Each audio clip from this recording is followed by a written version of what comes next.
L'opposant Juan Guaidó, reconnu par une cinquantaine de pays comme président intérimaire du Venezuela, a averti ce dimanche les militaires qu'empêcher l'entrée de l'aide humanitaire stockée en Colombie fait d'eux des quasi-génocidaires, car c'est un crime contre l'humanité.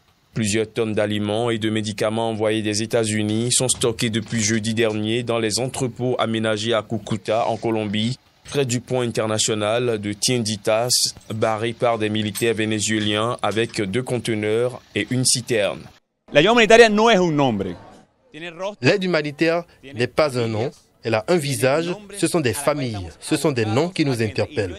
Je comprends qu'ils veulent bloquer cet élément parce que ça en fait des assassins, ça les rend presque génocidaires.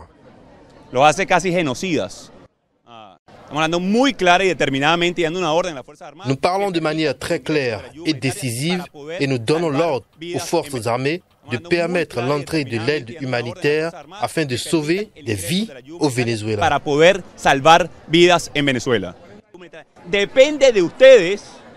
C'est à vous de ne pas continuer à vous ridiculiser en suivant les ordres de Miraflores, mais plutôt, comme cela a toujours existé, de sauver l'honneur des forces armées, d'affirmer la fierté de l'uniforme qui a libéré les nations. L'opposant Juan Guaidó a à nouveau appelé à une marche mardi, journée de la jeunesse en mémoire des morts lors de précédentes mobilisations et pour exiger l'entrée de l'aide humanitaire. Pour sa part, Nicolás Maduro a affirmé que l'urgence humanitaire est fabriquée depuis Washington pour intervenir au Venezuela.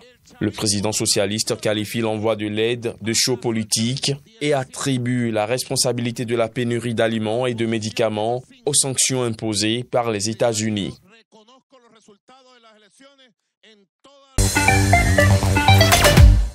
Juan Guaidó, reconnu ou soutenu comme président par intérim par une cinquantaine de pays, a appelé à des manifestations dans tout le pays à l'occasion de la journée de la jeunesse pour envoyer un message à l'armée. Il s'agit là de la 3e mobilisation convoquée par Juan Guaidó après celle du 23 janvier et du 2 février dernier. Cesser l'usurpation, les forces armées, ce qui veut dire se ranger du côté de la Constitution. Cesser l'usurpation, ça veut dire autoriser l'aide humanitaire, ne pas réprimer le peuple du Venezuela. Les menaces proférées par tous ces fonctionnaires, je pense qu'il devait être clair qu'ils nous intimident. Nous livrons les premiers dons, le premier envoi d'aide humanitaire à petite échelle parce qu'ils bloquent encore la frontière, vous savez. Le président Nicolás Maduro, qui dément l'existence d'une crise humanitaire, refuse l'entrée de cette aide sur le territoire vénézuélien, considérant qu'il s'agit d'un premier pas vers une intervention militaire des États-Unis et d'un show politique.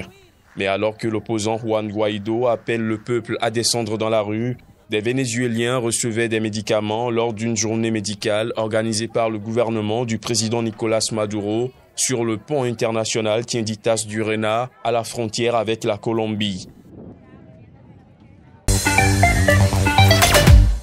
Le nom de la princesse Ubol Ratana ne figure pas parmi les noms des candidats au poste de chef du gouvernement qui doit être issu des élections législatives du 24 mars. Raison avancée par la commission électorale thaïlandaise, tous les membres de la famille royale se doivent d'être au-dessus de la politique.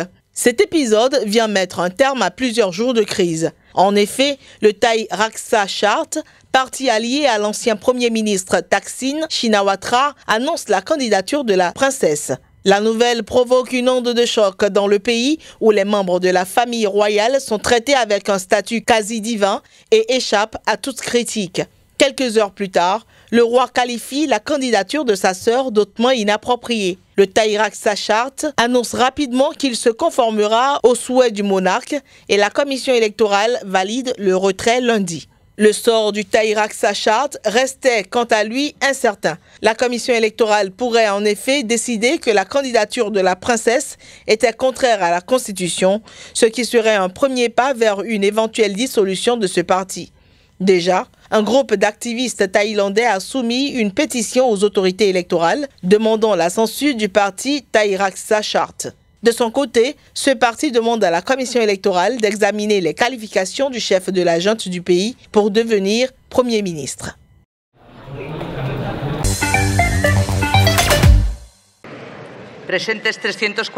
Présents 348, plus 2 votes exprimés par voie télématique. 191 pour, 156 contre, plus de 2 votes exprimés par voie télématique. Abstention, 1. En conséquence, les amendements sont approuvés et le projet de loi du budget général de l'État pour l'année 2019 est donc rejeté. Une majorité de 191 députés sur 350 ont voté en faveur d'amendements destinés à bloquer le budget et présentés notamment par le Parti populaire de droite, les libéraux de Ciudadanos et les 2 partis indépendantistes catalans, ce qui a pour effet de condamner le texte avant même qu'il puisse être voté. Pedro Sánchez a quitté la Chambre des députés quelques minutes après le vote sans faire de déclaration. À la tête d'un gouvernement ultra-minoritaire avec seulement 84 députés socialistes sur 350, le socialiste avait promis à son arrivée au pouvoir de convoquer rapidement des élections avant de changer d'avis et de décider de présenter un budget pour tenter de se maintenir au pouvoir jusqu'à la fin de la législature en 2020. Après ce revers, Pedro Sánchez pourrait être contraint de convoquer des élections anticipées. Cette défaite des socialistes sur le budget intervient au lendemain de l'ouverture à Madrid du procès historique de 12 dirigeants indépendantistes catalans impliqués dans la tentative de sécession de la Catalogne de 2017. Un procès qui a tendu à l'extrême les relations entre le gouvernement et les indépendantistes catalans, dont les 17 députés qui ont permis à Sánchez de faire son entrée à la Moncloa en juin en soutenant une motion de censure contre le conservateur Mariano Rajoy, lui était indispensable pour disposer d'une majorité. Leurs discussions ont été rompues ce vendredi, les indépendantistes continuant à réclamer un référendum d'autodétermination pour la Catalogne, qui est une ligne rouge pour le gouvernement. Devant les députés mardi, la première ministre britannique a affirmé avoir besoin de temps pour discuter avec l'Union européenne de modifications à l'accord de Brexit conclu avec Bruxelles qui puisse satisfaire son Parlement. Depuis le rejet massif de cet accord de retrait par les députés en janvier, la dirigeante britannique tente de rouvrir les négociations avec Bruxelles pour élaborer une nouvelle version du texte. Mais elle se heurte jusqu'ici au refus de ses homologues européens, tandis que la date du Brexit, prévue le 29 mars, se rapproche dangereusement. Les pourparlers en sont à une étape cruciale et nous devons tous garder notre sang-froid pour obtenir les changements dont cette maison a besoin et livrer le Brexit à temps.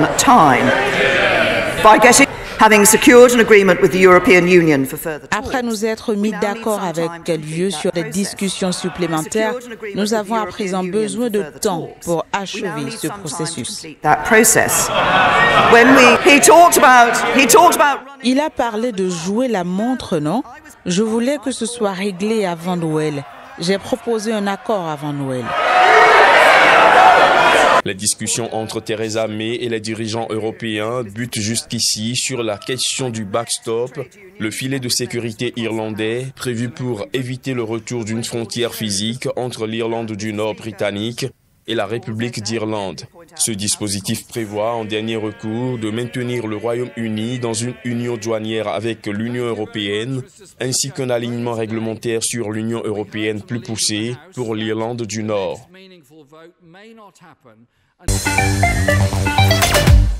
De nouveaux affrontements entre la police et des manifestants ont fait au moins un mort ce mercredi à Port-au-Prince, au 7e jour d'une contestation antigouvernementale dans les rues des principales villes d'Haïti. Ce nouveau décès porte à 7 au moins le nombre de personnes tuées depuis le début des protestations. Lors d'une fusillade entre des policiers et un groupe de manifestants, un journaliste haïtien a également été blessé par balle à l'avant-bras dans une rue du centre de la capitale. Les confrontations entre les forces de l'ordre et les jeunes, majoritairement issus des quartiers populaires, ont été violentes. À distance, les deux groupes se sont longuement envoyés et relancé pierres et grenades lacrymogènes. En périphérie de la plus grande place d'Haïti, où la foule a terminé son parcours, quelques pillages ont visé les commerces environnants. Haïti est plongé depuis le 7 février dernier dans une crise politique profonde. La colère populaire se cristallise autour de la personne de Jovenel Moïse au pouvoir depuis 2 ans. Mais ce dernier reste muré dans le silence alors que les manifestants l'accusent de ne pas avoir tenu ses promesses de mettre à manger dans toutes les assiettes et de l'argent dans les poches et d'avoir contribué à l'aggravation de la pauvreté. L'inflation dépasse les 15% depuis 2 ans. La frustration populaire a été exacerbée par la publication fin janvier d'un rapport de la Cour supérieure des comptes sur la gestion calamiteuse et les possibles détournements de près de 2 milliards de dollars du fonds Petro-Caribe, un programme d'aide offert à Haïti par le Venezuela depuis 2008.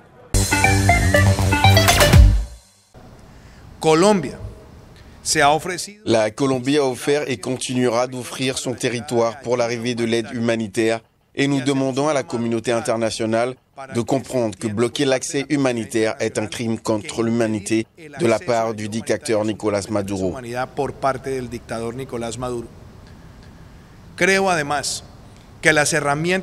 Je crois aussi que les moyens qui ont été utilisés pour composer le cercle diplomatique avec les États-Unis, le groupe de Lima, le Canada et récemment l'Union européenne sont un message très fort pour reconnaître Juan Guaidó comme président légitime du Venezuela et pour favoriser une transition démocratique.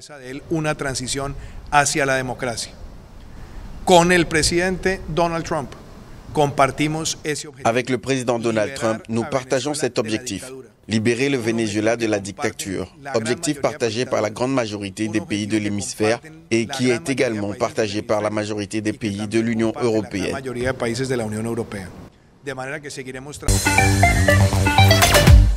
La Chambre américaine des représentants a approuvé ce jeudi soir un compromis budgétaire obtenu après d'intenses négociations entre démocrates et républicains pour éviter un nouveau shutdown.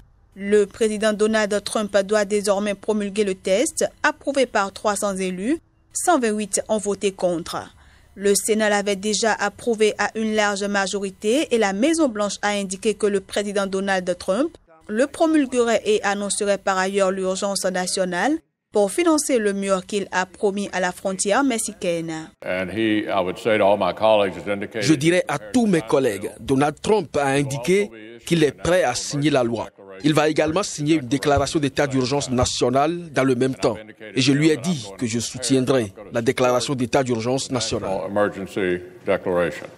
Depuis des semaines, les négociations tournent autour de ce mur que le président Donald Trump veut construire pour lutter contre l'immigration clandestine et dont l'opposition ne veut pas entendre parler, avec en fond la menace d'un nouveau shutdown si aucun accord n'était trouvé avant vendredi minuit pour éviter l'impasse budgétaire. Donald Trump a pivoté cette semaine vers l'élection de 2020 qu'il compte bien remporter avec un nouveau mot d'ordre, finissez le mur. Pas donc question d'abandonner sa promesse.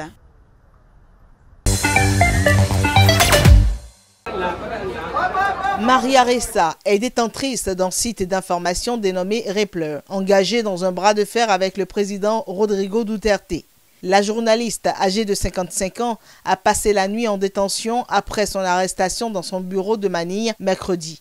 Elle est poursuivie pour diffamation, chef passible de 12 années de réclusion, après avoir déjà été accusée, ainsi que son site, d'évasion fiscale.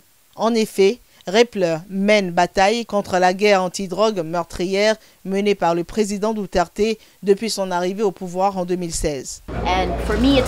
Il s'agit de 2 choses, l'abus de pouvoir et le détournement de la justice. Ce à quoi nous assistons, c'est la mort à petit feu de notre démocratie.